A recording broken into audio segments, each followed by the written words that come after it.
Hello' student, আজি মই তোমালোকৰ সন্মুখত আলোচনা কৰিবলৈ লৈছোঁ ক্লাছ 10 অৰ্থাৎ দশমমান শ্ৰেণীৰ অসমীয়া কিতাপখনৰ পাঠ 10 অৰুণিমা সিনহা। অৰুণিমা সিনহাৰ পৰা হ'বলগীয়া প্ৰশ্ন, পাঠভিত্তিক প্ৰশ্ন, অতিৰিক্ত প্ৰশ্ন, ইনচাইট প্ৰশ্ন। ইয়াৰ উপৰিও গুৰুত্বপূৰ্ণ কথা হ'ল এই যে আমি তোমালোকৰ সন্মুখত টেষ্ট পেপাৰ ছল্ভ কৰি কুৱেশ্যনবিলাক ক্ৰিয়েট কৰিছোঁ, কুৱেশ্যনবিলাক বনাইছোঁ। আশা কৰোঁ তোমালোকৰ 100% কমন পৰিব। চ' এতিয়া আমি আলোচনা কৰিবলৈ গৈ আছোঁ এইখন চেপ্টাৰৰ পৰা হ'বলগীয়া প্ৰশ্নসমূহ। এয়া অৰুণিমা সিনহা। অৰুণিমা সিনহা পাঠটো লিখিছে ডক্টৰ জয়শ্ৰী গোস্বামী মহন্ত। ফাৰ্ষ্টত আমি আলোচনা কৰিম পাঠভিত্তিক প্ৰশ্ন। এয়া আছিল নম্বৰ কোৱা, অৰুণিমা সিনহাৰ কোনবিধ খেলত বিশেষ দক্ষতা আছিল? উত্তৰ লিখিম, অৰুণিমা সিনহাৰ ভলীবল খেলত বিশেষ দক্ষতা আছিল। নেক্সট কুৱেশ্যন, অৰুণিমা সিনহাৰ ঘৰ ক'ত? উত্তৰ লিখিম, উত্তৰ প্ৰদেশত। নেক্সট কুৱেশ্যন, হস্পিটেলত থাকোঁতে অৰুণিমাৰ মনত কি সপোন তীব্ৰ ৰূপ লৈছিল? উত্তৰ লিখিম, হস্পিটেলৰ বিচনাত শুই থাকোঁতে অৰুণিমাৰ মনত হিমালয়ৰ শৃংগলৈ উঠাৰ সপোন তীব্ৰ ৰূপ লৈছিল। নেক্সট কুৱেশ্যন, চিকিৎসালয়ৰ পৰা ওলাই গৈ অৰুণিমাই কাক আৰু কিয় লগ ধৰিছিল? উত্তৰ লিখিম, চিকিৎসালয়ৰ পৰা ওলাই গৈ অৰুণিমাই পোনে পোনে এভাৰেষ্ট বিজয়ী বাচেন্দ্ৰী পালক লগ ধৰিছিল। নেক্সট পেৰাগ্ৰাফত লিখিম, অৰুণিমাৰ দুচকুত তেতিয়া এভাৰেষ্ট বিজয়ীৰ সপোন আছিল আৰু এই বিষয়ত এভাৰেষ্ট বিজয়ী বাচেন্দ্ৰী পালে সঠিক পথ দেখুৱাই পৰামৰ্শ দিবলৈ পাৰিব বুলি তাই ভাবিছিল। নেক্সট কুৱেশ্যন, মাউণ্ট এভাৰেষ্টত অৰুণিমাই কেতিয়া আৰোহণ কৰিছিল? তেওঁ তাত কিমান সময় ধৰি আছিল? উত্তৰ লিখিম, অৰুণিমাই 2013 চনৰ 21 মে'ত মাউণ্ট এভাৰেষ্টত আৰোহণ কৰিছিল। তেওঁ তাত প্ৰায় 1.5 ঘণ্টা কাল আছিল। নেক্সট কুৱেশ্যন,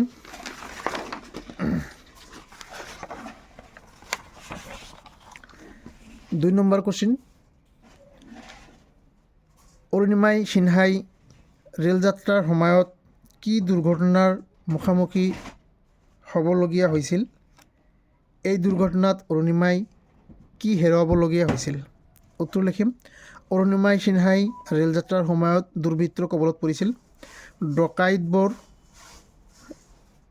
ডকাইতবোৰে আন যাত্ৰীৰ লগতে অৰুণিমাৰ ডিঙিৰ চেইনডাল বিচাৰিছিল। অৰুণিমাই ডকাইতবোৰক কৈছিল এয়া কেৱল চেইন নহয়, তাইৰ মাকে তাইক দিয়া আশীৰ্বাদ, গতিকে তাই চেইন দিবলৈ অমান্তি হোৱাত ডকাইতবোৰে অৰুণিমাক ডাংকোলাকৈ তুলি নি চলন্ত ৰেলগাড়ীৰ পৰা বাহিৰৰ অন্ধকাৰলৈ দলিয়াই দিছিল। সেই সময়ত ওচৰৰে আন এখন ৰেলগাড়ী আহি আছিল। অৰুণিমাৰ শৰীৰটো চলন্ত ৰেলগাড়ীখনত বস্তাৰ দৰে খুন্দা খাই তললৈ পৰি গ'ল। এই দুৰ্ঘটনাত অৰুণিমাই এখন ভৰি চিৰদিনৰ বাবে হেৰুৱাব লগা হ'ল আৰু আনখন ভৰিত লোৰ ৰড সোমোৱাই তাৰ সহায়ত চলাফিৰা কৰিব লগা হ'ল। হেৰুৱা ভৰিখনৰ ঠাইত কৃত্ৰিম ভৰি সংযোজন কৰা হ'ল। নেক্সট কুৱেশ্যন, অৰুণিমাৰ সপোন পূৰণ কৰাৰ ক্ষেত্ৰত বাচেন্দ্ৰী পালে কেনেদৰে সহায় কৰিছিল? উত্তৰ লিখিম,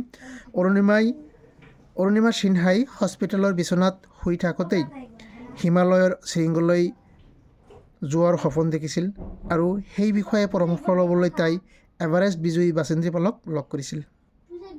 পেৰাগ্ৰাফ কৰিম, বাচেন্দ্ৰী পালে অৰুণিমাৰ সকলো কথা সহমৰ্মিতাৰে শুনিলে। ছোৱালীজনৰ দুচকুত সপোন আৰু প্ৰত্যাহ্বান দেখি তেওঁৰ মনতো বিশ্বাস জন্মালে যে সঠিক প্ৰশিক্ষণ আৰু সাহস পালে এইগৰাকী ছোৱালীয়ে নিশ্চয় এদিন লক্ষ্যত উপনীত হ'ব পাৰিব। অৱশেষত টাটা ষ্টীল এডভেঞ্চাৰ ফাউণ্ডেশ্যনে চলোৱা অনুশীলন কেম্পত বাচেন্দ্ৰী পালৰ তত্বাৱধানত অনুশীলন চলিল আৰু 2013 চনৰ 21 মে'ত অৰুণিমাই মাউণ্ট এভাৰেষ্ট আৰোহণ কৰিবলৈ সক্ষম হ'ল। 4 নম্বৰ কুৱেশ্যন, এভাৰেষ্ট বিজয়ৰ সপোন দ্ৰুতগতিত পৰিণত কৰিবলৈ অৰুণিমাই কেনেদৰে অনুশীলন কৰিছিল? উত্তৰ লিখিম। এভাৰেষ্ট বিজয়ৰ সপোন পূৰণ কৰিবলৈ অৰুণিমাই কঠোৰ অনুশীলন কৰিছিল। টাটা ষ্টীল এডভেঞ্চাৰ ফাউণ্ডেশ্যনে চলোৱা অনুশীলন কেম্পত বাচেন্দ্ৰী পালৰ তত্বাৱধানত অনুশীলন চলিল। শাৰীৰিক মানসিক দুয়ো দিশতে অভাৱ নাছিল অৰুণিমাৰ। ভৰিখন হেৰুওৱাৰ দুৰ্ভাগ্যক সৌভাগ্যলৈ ৰূপান্তৰিত কৰাৰ প্ৰতিজ্ঞা সফল কৰিবলৈ তেওঁ উটি পৰি লাগিছিল। প্ৰায় এবছৰ কাল একে লেঠাৰিয়ে উৎসাহ উদ্যমেৰে আৰু অৰুণিমাই অনুশীলনত আত্মসমৰ্পণ কৰিছিল। কেতিয়াবা এনেকুৱা হৈছিল, আন সাধাৰণ মানুহে যিটো খোজ দিওঁতে 2 মিনিটত শিকিব পাৰিছিল, তেওঁৰ ক্ষেত্ৰত সেয়া 3 ঘণ্টাও লাগি গৈছিল। তথাপিও অৰুণিমাই আশা এৰি দিয়া নাছিল। এনেদৰে কঠোৰ অনুশীলনৰ পিছত অৰুণিমাই 2013 চনৰ 21 মে'ত এভাৰেষ্ট পদাৰ্পণ কৰাৰ সপোন পূৰণ কৰিছিল। 5 নম্বৰ কুৱেশ্যন, অৰুণিমা সিনহা কিয় লাডাখত থকা মাউণ্ট চামছেৰ কাংকৰীৰ অভিযান সম্পূৰ্ণ কৰিব নোৱাৰিলে? উত্তৰ লিখিম। লাডাখত থকা মাউণ্ট চামছেৰ উচ্চতা 21,798 ফুট। অৰুণিমাই 21,108 ফুট উচ্চতালৈ আৰোহণ কৰিবলৈ সক্ষম হৈছিল। সেই সময়ত বতৰ আছিল অত্যন্ত প্ৰতিকূল আৰু যাৰ বাবে 690 ফুট অতিক্ৰম কৰিবলৈ বাকী থাকোঁতে অৰুণিমাই অভিযানটো সম্পূৰ্ণ কৰিব নোৱাৰি তললৈ নামি আহিব লগা হৈছিল। নেক্সট কুৱেশ্যন 6 নম্বৰ, অৰুণিমা সিনহাৰ এভাৰেষ্ট অভিযানৰ বৰ্ণনা দিয়া। উত্তৰ লিখিম।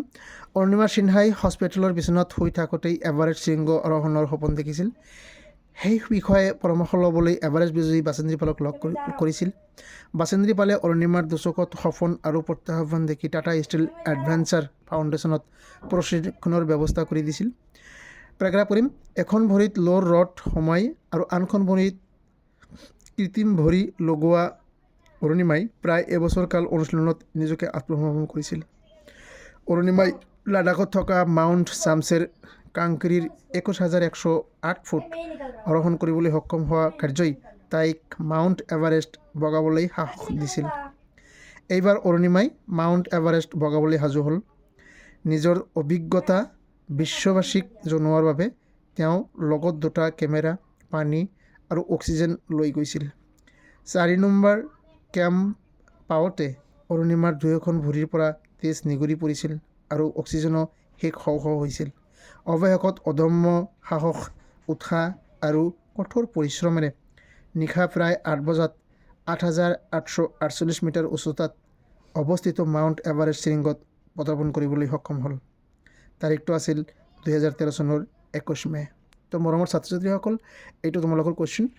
যদি পাৰা সম্পূৰ্ণ লিখিবা আৰু মাৰ্কৰ ওপৰত ভিত্তি কৰি অলপ সৰুকৈ লিখিব পাৰিবা। নেক্সট কুৱেশ্যন 7 নম্বৰ, একোগৰাকী ব্যক্তিয়ে নিজৰ প্ৰতিভাৰে জাতীয় জীৱনত জিলিকি উঠে, আন সহস্ৰজনৰ বাবে আশা আৰু প্ৰেৰণাৰ বতৰা কঢ়িয়াই আনে। কথাষাৰ যুক্তিযুক্ততা অৰুণিমা সিনহাৰ জীৱনৰ আধাৰত বুজাই লিখা। It is very important. So' মৰমৰ ছাত্ৰ ছাত্ৰীসকল, কুৱেশ্যনটো মুখস্থ কৰিবা। এয়া আছিল উত্তৰ। একোগৰাকী ব্যক্তিয়ে নিজৰ প্ৰতিভাৰে জাতীয় জীৱনত জিলিকি উঠি আন সহস্ৰজনৰ বাবে আশা, আকাংক্ষা আৰু প্ৰেৰণাৰ বতৰা কঢ়িয়াই আনে। তেনে আশা আৰু প্ৰেৰণাই বহুজনক আনন্দ দিয়ে, হতাশা দূৰ কৰে আৰু আগলৈ পুনৰ নতুন উদ্যমেৰে আগবাঢ়ি গৈ লক্ষ্যত উপনীত হ'বলৈ সাহস যোগায়। তেনে এগৰাকী ব্যক্তি হ'ল অৰুণিমা সিনহা। পেৰাগ্ৰাফ কৰিম। জীৱনৰ সফলতা তথা উন্নতিৰ মূল মন্ত্ৰ হ'ল প্ৰচণ্ড ইচ্ছাশক্তি আৰু দৃঢ়তা। উদাহৰণস্বৰূপে অৰুণিমাই ৰেল যাত্ৰাত দুৰ্বৃত্তৰ কবলত পৰি এখন ভৰিত লোৰ ৰড আৰু আনখনত কৃত্ৰিম ভৰি লগাবলগীয়া হৈছিল, অথচ প্ৰতিজ্ঞা কৰিছিল এভাৰেষ্ট শৃংগ আৰোহণ কৰিবলৈ আৰু শেষত শাৰীৰিক প্ৰতিবন্ধকতা নেওচি কঠোৰ পৰিশ্ৰম কৰি 2013 চনৰ 21 মে'ত অৰুণিমাই এভাৰেষ্ট আৰোহণ কৰি নিজৰ সপোন দ্ৰুতগতিত পৰিণত কৰিছিল, যিটো সহস্ৰজনৰ বাবে এক আশা আৰু প্ৰেৰণা কঢ়িয়াই আনে। নেক্সট কুৱেশ্যন, ক্ৰিকেট খেলুৱৈ যুৱৰাজ সিঙে অৰুণিমাক কেনেদৰে অনুপ্ৰাণিত কৰিছিল? উত্তৰ লিখিম। ক্ৰিকেট খেলুৱৈ যুৱৰাজ সিঙে অৰুণিমাক এভাৰেষ্ট বিজয়ৰ সপোন দিঠকত উপনীত কৰিবলৈ অনুপ্ৰেৰণা যোগাইছিল। এই সময়ত কৰ্কট ৰোগত আক্ৰান্ত হোৱা যুৱৰাজ সিঙে নিজৰ অদম্য মানসিক শক্তিৰে সেই বেমাৰৰ পৰা আৰোগ্য লাভ কৰি নিজৰ লক্ষ্য পূৰণ কৰিছিল, যিটোৱে অৰুণিমাক উৎসাহ আৰু অনুপ্ৰেৰণা যোগাইছিল। এইখিনি লিখিলেই হ'ব। তথাপিও যাৰ ফলত অৰুণিমাই শাৰীৰিক প্ৰতিবন্ধকতা নেওচি এভাৰেষ্ট বিজয় কৰিবলৈ সক্ষম হৈছিল। নেক্সট কুৱেশ্যন, চমুটকা লিখা বাচেন্দ্ৰী পাল। উত্তৰ লিখিম। বাচেন্দ্ৰী পালৰ জন্ম হয় উত্তৰাখণ্ডৰ নাকুৰি গাঁৱত।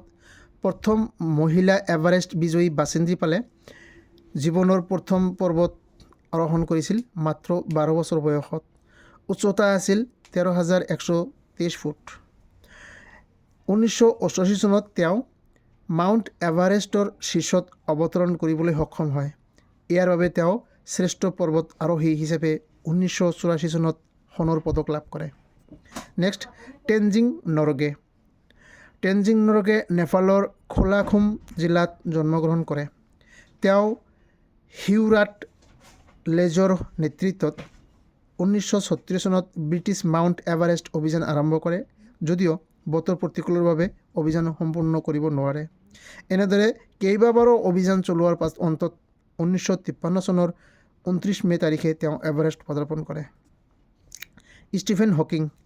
ষ্টিফেন উইলিয়াম হকিং 1942 চনত 8 জানুৱাৰীত ইংলেণ্ডৰ অক্সফৰ্ডত জন্মগ্ৰহণ কৰে। তেওঁ এগৰাকী বিখ্যাত পদাৰ্থ বিজ্ঞানী, মহাকাশ বিজ্ঞানী আৰু লেখক আছিল।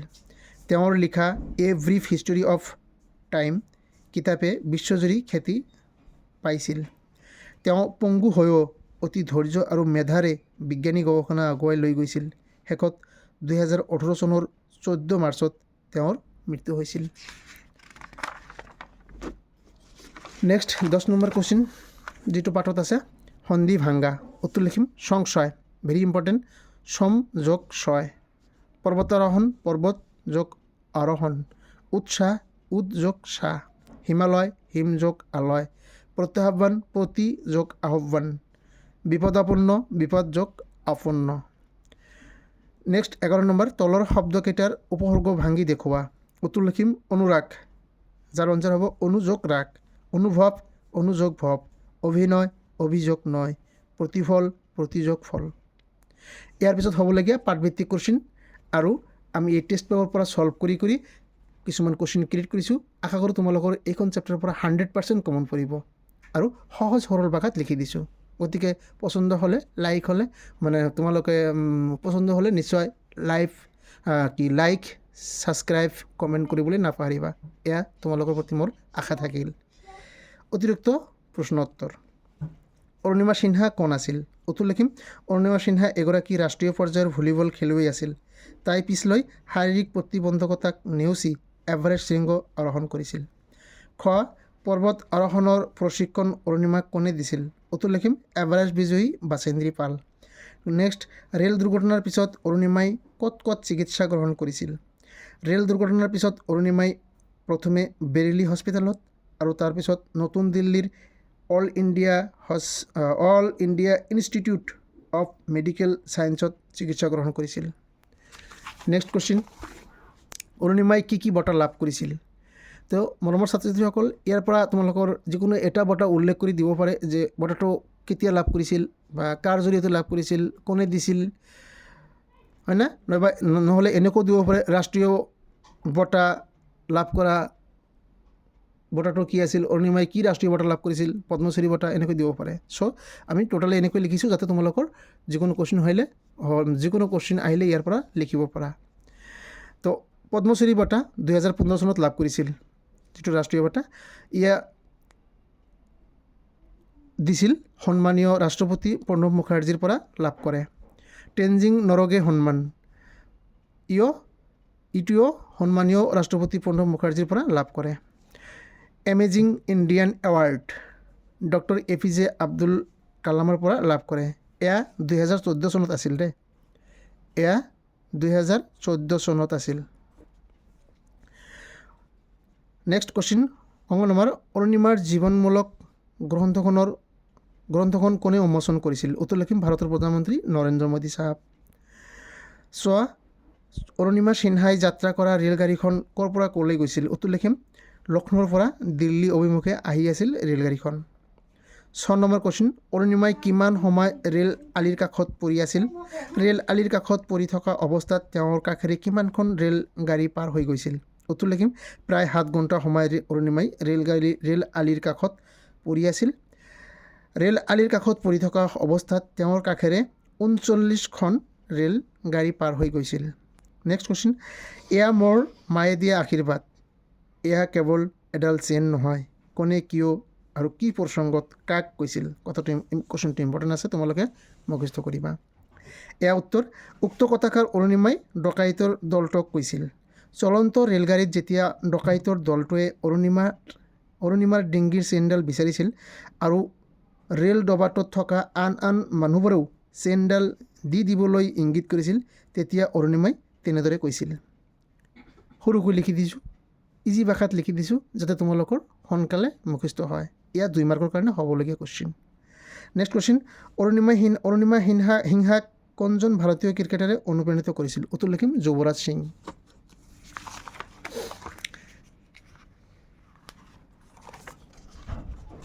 নেক্সট 10 নম্বৰ, অৰুণিমা সিনহাই পাঠৰ লিখক কোন? ডক্টৰ জয়শ্ৰী গোস্বামী মহন্ত। ডক্টৰ জয়শ্ৰী গোস্বামীৰ উপন্যাসসমূহ কি কি? মহাকবি, গান্ধাৰী, চাণক্য। আমি টোটালে লিখি দিছোঁ। কুৱেশ্যন এনেকৈও হ'ব পাৰে যেনেকুৱা মহাকবি উপন্যাসখন কাৰ ৰচনা, গান্ধাৰী উপন্যাসখন কাৰ ৰচনা, নতুবা ডক্টৰ জয়শ্ৰী গোস্বামীৰ এখন উপন্যাসৰ নাম উল্লেখ কৰা, এনেকৈ দিব পাৰে। এইবোৰ আছিল তেওঁ লিখা মহাকবি। নেক্সট কুৱেশ্যন, ডক্টৰ জয়শ্ৰী গোস্বামীয়ে শিশু কিশোৰৰ উপযোগীকৈ লিখা এখন গ্ৰন্থৰ নাম লিখা। ইম্পৰ্টেণ্ট, বিশ্বৰ শ্ৰেষ্ঠ সাধু। নেক্সট, ডক্টৰ জয়শ্ৰী গোস্বামী কেতিয়া পদ্মশ্ৰী বঁটা লাভ কৰিছিল? 2018 চনত। অৰুণিমা সিনহাৰ জীৱনৰ পৰা তুমি কি প্ৰেৰণা লাভ কৰিলা? বহলাই লিখা। ইম্পৰ্টেণ্ট কুৱেশ্যন, লিখা। অৰুণিমা সিনহা জীৱনৰ পৰা আমি এই প্ৰেৰণা লাভ কৰিব পাৰোঁ যে জীৱনত যিমানেই ডাঙৰ বাধা নাহক কিয় অদম্য ইচ্ছাশক্তি আৰু কঠোৰ পৰিশ্ৰম আৰু আত্মবিশ্বাসৰ জৰিয়তে এই সকলো বাধাক অতিক্ৰম কৰিব পাৰি। পেৰাগ্ৰাফ ক্ৰমে আমি শাৰীৰিক অক্ষমতা কেতিয়াও মানসিক শক্তিৰ তথা সফলতাত বাধা হ'ব নোৱাৰে, যিটো আমি অৰুণিমাৰ জীৱন কাহিনীৰ পৰা শিকিলোঁ। আৰু পেৰাগ্ৰাফ কৰিম, অৰুণিমাৰ কাহিনীয়ে আমাক শিকায় যে যিকোনো পৰিস্থিতিতে ইতিবাচক মনোভাৱেৰে জীৱনৰ লক্ষ্যত উপনীত হ'ব পাৰোঁ। 3টা পেৰাগ্ৰাফ কৰিছোঁ, 3টা মাৰ্ক অনায়াসে পাম। মাৰ্ক কাটাৰ প্ৰশ্নই নাহে, 100% মাৰ্ক পাবা আশা কৰিলোঁ। থেংক ইউ, ধন্যবাদ।